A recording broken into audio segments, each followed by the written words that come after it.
Hey guys, today I'm going to a pottery studio. I planned on making my own Squid Game cookie jar. Check this out. I brought my own design and templates. Bag, let's go. Okay, coming. I'm in the car. If you're curious why I can't make my jar at home, well, it's because I don't have the kiln, which is the oven used for baking clays. Clays need to be baked at more than 1000 degrees, so that's a special oven. This is actually the first time I'm making clay art that can actually be used for food, so I'm pretty excited. Oh, and since there will be quite a few people in there, I'm not going to be talking in my vlog, but I will try to record every step of the process. Okay, so see you there. Bye.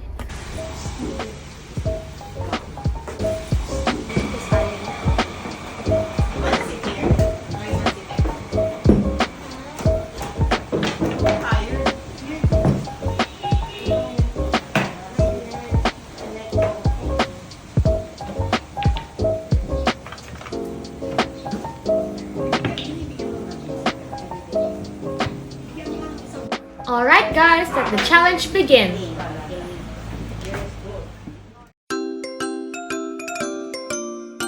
First step, let's roll our clay flat and even. Now I'm smoothing it to make sure there are no air bubbles. I made this paper template yesterday so I don't have to freehand anything. Precision is survival. Now I'm trimming the edges with my trusty wire cutter.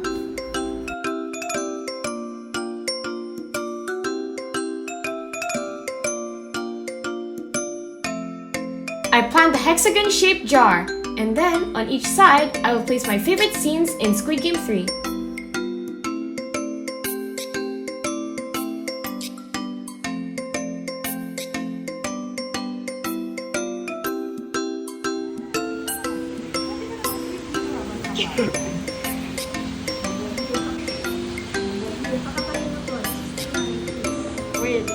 Wait. Now I'm sealing the top but leaving a hole about the size of my hand.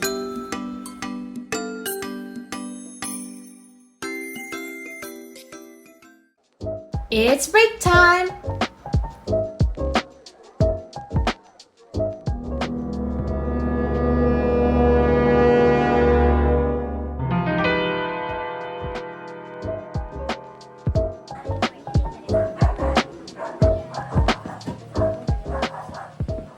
Now the fun part, adding clay figures of my favorite moments in Squid Game. This will bring my cookie jar to life. Right now, I'm starting with the jumping rope game. The rope in this challenge is made of metal, so one wrong move and you'll fall to your death. Yikes. To save time, I actually made some of these clay figures at home in advance. You can watch parts of this process in my YouTube shorts. This next side will be the hide and seek game. Being found in this game means death by knife. The only hope of survival is finding the right door and unlocking it by using 3 different keys.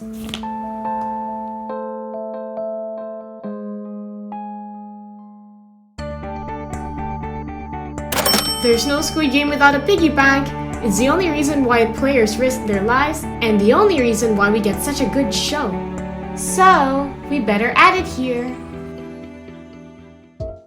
These mazy stairways may look confusing, but they only lead to one thing: cookies!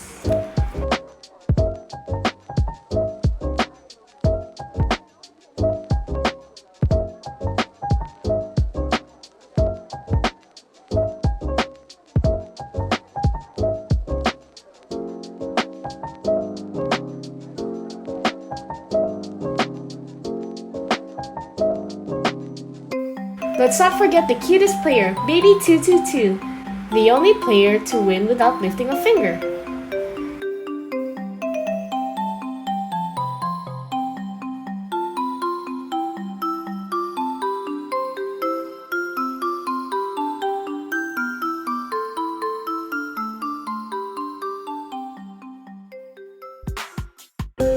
I decided that the final side of my jar to be something simple. Squid Game logo shapes.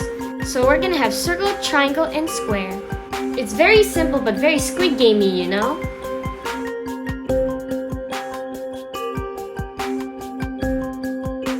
in Squid Game, death comes gift wrap. So let's top this off with the iconic pink ribbon.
A week later, I'm back here in the Pottery studio because my cookie jar is done baking. These are all the works of the students here. These plates are gorgeous. They're just so perfect. Look, they have 3 kilns in here. This one's open and it's done firing. Wow. Here's another cool looking kiln. It's got an interesting shape. Now my jar is done with the first firing. Let's get it out of the kiln so we can move on to the next process. Look, there's mine at the very bottom. I'm glad it didn't break. Whoa, that's impressive. It didn't crack and it looks so pretty. The ribbon actually stayed put. That's so crazy. So basically, the first firing in the kiln hardens the clay. And then now I'm going to be adding some colors and glaze. And later, there will be a second firing, which will make these creations usable.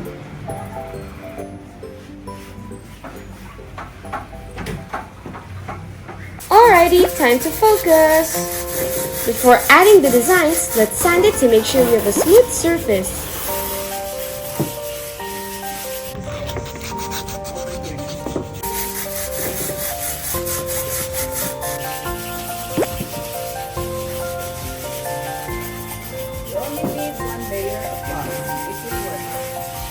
These are different colors of glazes, which will make our clay creations waterproof, durable, and food safe.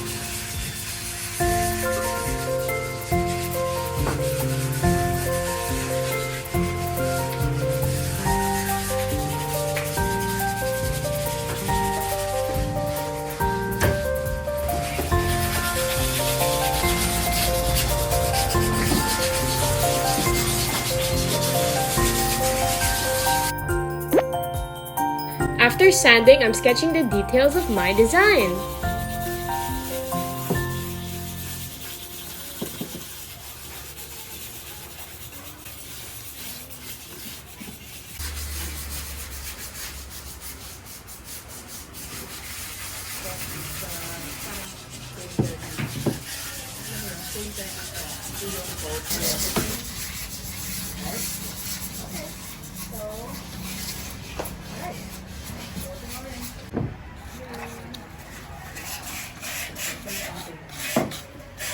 Hey guys, I'm back at home. I brought my unfinished clay cookie jar with me because I want to use my own underglazes. The class in the studio do not include any underglazing, so since I want my jar to be very colorful, I'm painting it here. Okay, so I'm going to be using this pink. Ooh. The colors are meant to look a bit dull right now, but after baking, it's going to look vibrant. Let's start with the ribbon. It's going to be vibrant pink. Underglazed paints are the types of paint used for painting clay figures that needs to be baked inside the kiln. These types of paints usually get darker after baking. But some colors like the skin tone and white color, most of the time they stay the same, so keep that in mind. Now let's get some pink color for the doll's dress. We need to paint 3 coatings of paint to make sure that the colors will really pop out after baking, so this is a pretty tedious job. Like, I'm sure I won't be able to finish this today. I might have to continue this on weekdays after school. It's important to have different brush sizes to make sure you can paint through every details of your design properly. I saw that Amazon sells underglaze markers as well, which would probably make life easier, but I didn't buy it because I just don't want to spend so much. Anyways, I have enough paint here with me, no rush.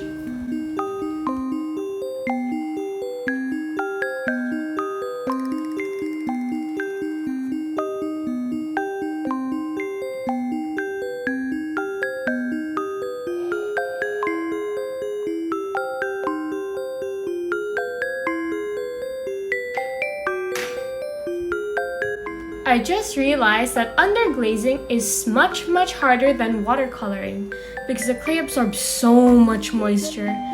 It's time to keep dipping my brush in the paint. And on top of that, we need 3 coats of underglaze to get the best result. If it's just 1 coat, then the color will be too opaque and even patchy. I wasn't able to finish this over the weekend, so I had to continue working on it during the weekdays. So here I am at my study room after school. I forgot about the white shirt on some of the players, so I'm scraping off some of the paint. These gray clothes here are actually black once it's fired in the kiln. This clay really absorbs underglaze paint, so the best way to erase the mistake is to just scrape it off.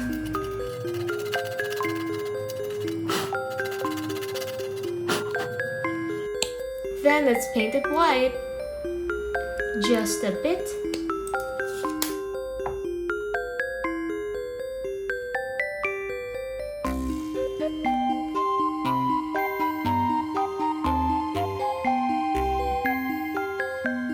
If you guys are buying underglaze, make sure that it can survive in more than 1100 degree oven, because if not, the paint will burn.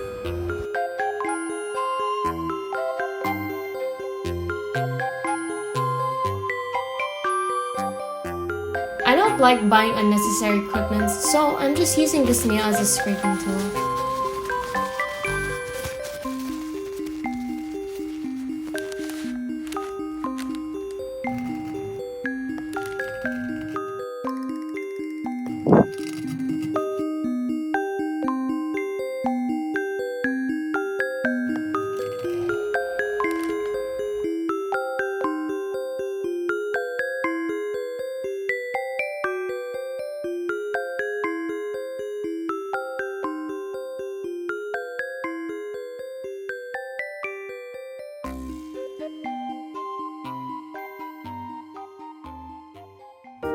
Back at the Pottery studio!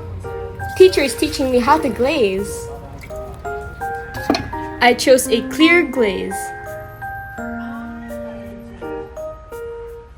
Glazing is an important last step because it makes our clay projects waterproof and food safe.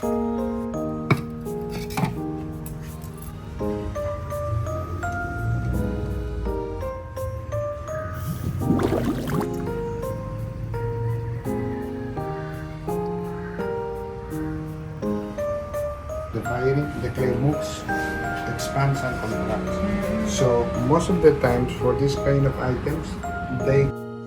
Dipping my jar in the glaze solution for 1 to 2 seconds. Alright, that's it. And then put it a little bit like this, or relax like this. And then that's okay. No more glaze running.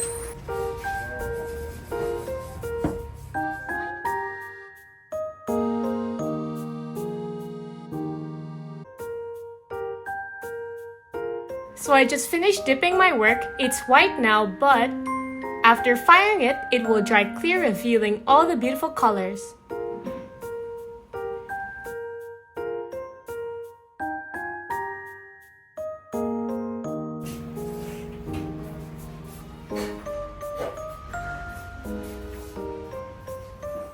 Finally done with the glazing. One last firing inside the kiln and we'll see the final result.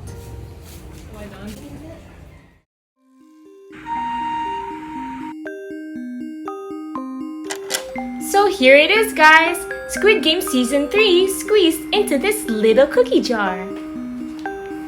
If Pottery was one of the game in that series, I would have been eliminated because this probably took me more than 24 hours to make, which was unexpected. But I think it's worth the experience because I love the whole process.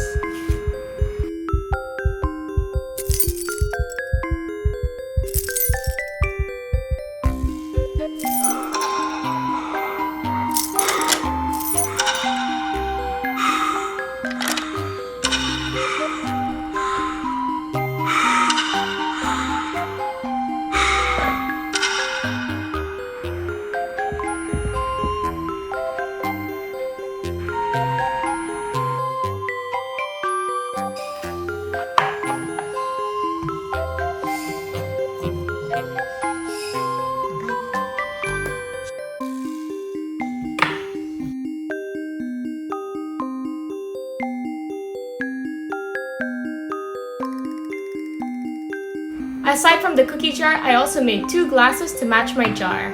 This is the other one. One is triangular shaped and the other one is square shaped. This square one, I purposely didn't underglaze it 3 times, just once. Because I want to show you the difference between 1 and 3 coats of underglaze. Coating it just once will make it too opaque and patchy. Coating it 3 times is the best. Just like what I did in this triangular cup and the cookie jar. It's amazing how a simple clay can transform into a ceramic piece. Don't you think? So that's it, guys. I hope you learned something in this video. See you in my next one, because this game is over.